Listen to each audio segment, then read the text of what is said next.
আসসালামু আলাইকুম ওরহমতুল্লাহ। প্রিয় ভাই ও বোনেরা, আজ আমরা এমন এক বিষয় নিয়ে আলোচনা করতে বসেছি যা বর্তমান যুগের প্রতিটি মানুষের সবথেকে বড় চিন্তার কারণ। আপনি যদি আজ কাউকে জিজ্ঞেস করেন কেমন আছেন, অধিকাংশ মানুষের উত্তর হবে, ভাই খুব চাপে আছি, সংসার চালাতে হিমশিম খাচ্ছি। একটু ভেবে দেখুন তো, আজ থেকে ২০ বা ৩০ বছর আগে আমাদের বাবা দাদাদের কি এত টাকা ছিল? ছিল না। তবুও তাদের জীবনটা ছিল অনেক শান্ত। আর আজ আমাদের হাতে কারি কারি টাকা, দামি স্মার্টফোন, তবুও আমাদের রাতের ঘুম হারাম হয়ে গেছে রিজিকের চিন্তায়। কেন এমন হচ্ছে? কেন আমরা দিনরাত পশুর মতো খাটছি, কিন্তু দিন শেষে আমাদের হাতে কিছুই থাকছে না? আজ আমরা খুঁজব সেই গোপন চাবিকাঠিগুলো যা আপনার অভাবীর জীবনে সচ্ছলতার জান্নাতি হাওয়া বইয়ে দেবে ইনশাআল্লাহ। আমরা রিজিক বলতেই শুধু ব্যাংকের ব্যালেন্স বা পকেটের টাকাকে বুঝি। এটি আমাদের মস্ত বড় ভুল। রিজিক মানে শুধু খাবার নয়। আপনার সুস্থ চোখ দুটি রিজিক, আপনার শরীরের সুস্থতা রিজিক, আপনার নেককার সন্তান রিজিক, এমনকি আপনি যে শান্তিতে একটি নিঃশ্বাস নিতে পারছেন, এটিও আপনার জন্য মহান আল্লাহর পক্ষ থেকে নির্ধারিত রিজিক।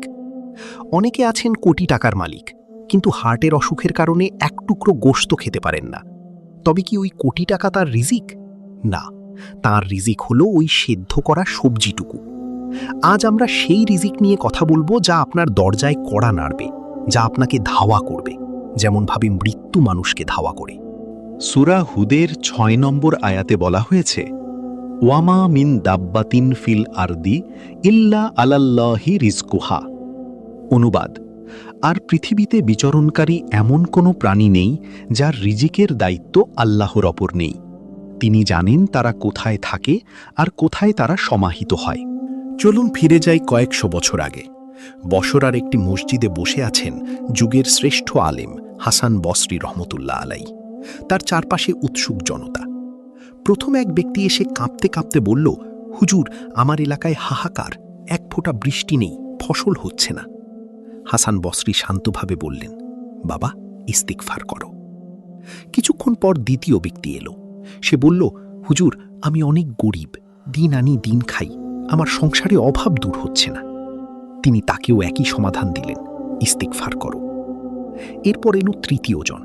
সে এসে কাঁদতে কাঁদতে বলল, হুজুর, বিয়ের ১০ বছর পার হয়ে গেল, কুল জুড়ে কোনো সন্তান এলো না। হাসান বসরি তাকেও বললেন, ইস্তিগফার করো। তার পাশে বসে থাকা ছাত্ররা অবাক হয়ে গেল। তারা ভাবল, উস্তাদ কি সবার কথা ভালো করে শুনেছেন? এক একজনের সমস্যা এক এক রকম, কিন্তু ওষুধ কেন একটাই? হাসান বসরি মুচকি হেসে বললেন, আমি নিজের মন থেকে কিছু বলছি না, আমি তো রবের কথা বলছি। এরপর তিনি সূরা নূহের আয়াতগুলো তিলাওয়াত করলেন। সূরা নূহের ১০-১২ নম্বর আয়াতে বলা হয়েছে, ফাকুলতুস্তাগফিরু রব্বাকুম ইন্নাহু কানা গাফফারা। অনুবাদ: অতঃপর আমি বলেছি, তোমরা তোমাদের রবের কাছে ক্ষমা প্রার্থনা করো, নিশ্চয়ই তিনি অতিশয় ক্ষমাশীল। তিনি তোমাদের ওপর অজস্র বৃষ্টিধারা পাঠাবেন এবং তোমাদের ধন সম্পদ ও সন্তান সন্ততিতে সমৃদ্ধ করবেন এবং তোমাদের জন্য জান্নাত ও নহরসমূহ প্রবাহিত করবেন। ভাই সব, ইস্তিগফার মানে শুধু আস্তাগফিরুল্লাহ মুখে বলা নয়। ইস্তিগফার হলো আল্লাহর সাথে আপনার সম্পর্কের যে জট লেগে আছে তা খুলে ফেলা। আমাদের গুনাহগুলো হলো রিজিকের পথে বড় বড় দেয়াল। আপনি যখন লজ্জিত হয়ে তওবা করেন, সেই দেয়ালগুলো ভেঙে পড়ে। আপনার কি মনে হয় আপনার গুনাহ অনেক বেশি? মনে রাখবেন, সমুদ্রের ফেনা যেমন সাগরের বিশালতার কাছে কিছুই নয়, আপনার পাহাড় সমান গুনাহ আল্লাহর রহমতের মহাসমুদ্রের কাছে তার চেয়েও নগণ্য। আপনি কি আজ অন্তত ১০০ বার ইস্তিগফার করেছেন? যদি না করে থাকেন, তবে এখনই মনে মনে ৩ বার বলুন, আস্তাগফিরুল্লাহ। অনুভব করুন আপনার হৃদয় থেকে একটি পাথর নেমে যাচ্ছে। আমরা এখন এমন এক সমাজে বাস করছি যেখানে আমরা প্রতিবেশীর খোঁজ রাখি না, এমনকি নিজের আপন ভাইয়ের সাথেও আমাদের কয়েক বছর কথা বন্ধ থাকে। আপনি কি জানেন, আত্মীয়তার বন্ধন ছিন্ন করা রিজিক কমে যাওয়ার সবথেকে বড় কারণ? নবীজি সাল্লাল্লাহু আলাইহি ওয়াসাল্লামের একটি হাদিস আপনার জীবনের মোড় ঘুরিয়ে দিতে পারে। তিনি বলেছেন, যে চায় তার রিজিক বেড়ে যাক এবং তার হায়াত দীর্ঘ হোক, সে যেন তার আত্মীয়তার বন্ধন রক্ষা করে। একবার ভাবুন তো, আপনার কোনো এক ফুফু বা খালা হয়তো সামান্য অর্থের অভাবে চিকিৎসা করাতে পারছে না, আর আপনি দামি রেস্টুরেন্টে ডিনার করছেন। আপনি ভাবছেন আপনি অনেক সেভ করছেন। না, আপনি আপনার বরকতের দরজা বন্ধ করছেন। আপনার সেই আত্মীয়র চোখের পানি যেখানে পড়বে, সেখানে আল্লাহর রহমত আর থাকবে না। সূরা সাবার ৩৯ নম্বর আয়াতে বলা হয়েছে, ওয়ামা আনফাকতুম মিন শাইইন ফাহুয়া ইউখলিফুহু। অনুবাদ, তোমরা যা কিছু ব্যয় করবে আল্লাহ তার বিনিময়ে দান করবেন। তিনি সর্বোত্তম রিজিকদাতা।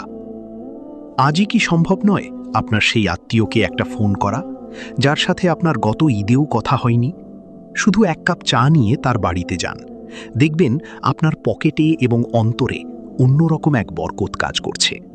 রাসূলুল্লাহ সাল্লাল্লাহু আলাইহি ওয়াসাল্লাম বলেছেন, তোমরা যদি আল্লাহর ওপর সঠিক তাওয়াক্কুল বা ভরসা করতে, তবে তিনি তোমাদের পাখির মতো রিজিক দিতেন।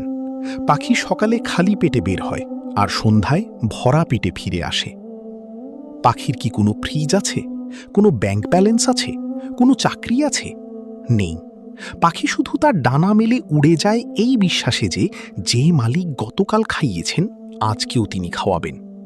আমাদের সমস্যা হলো আমরা আগামী ৩ বছরের রিজিক নিয়ে আজ টেনশন করি।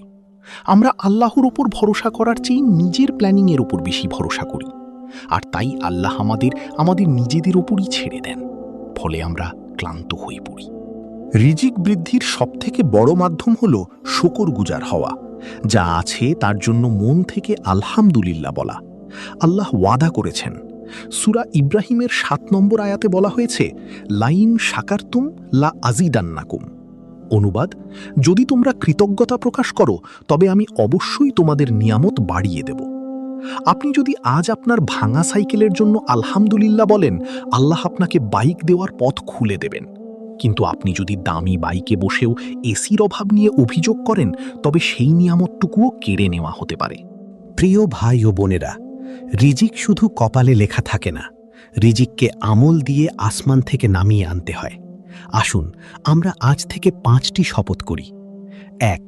প্রতিদিন অন্তত 100 বার আস্তাগফিরুল্লাহ পড়ব। 2. আত্মীয়দের সাথে সুসম্পর্ক রাখব। 3. সাধ্যমতো দান করব। 4. আল্লাহর ওপর ভরসা রাখব। 5. প্রতিটি ছোট নেয়ামতের জন্য আলহামদুলিল্লাহ বলব। হে আল্লাহ, আমাদের প্রত্যেকের হালাল রিজিকে বরকত দান করুন। আমাদের অভাব ও ঋণের ভয়াবহ বোঝা থেকে মুক্তি দিন। আমাদের পকেটে এবং আমাদের অন্তরে তৃপ্তি দান করুন।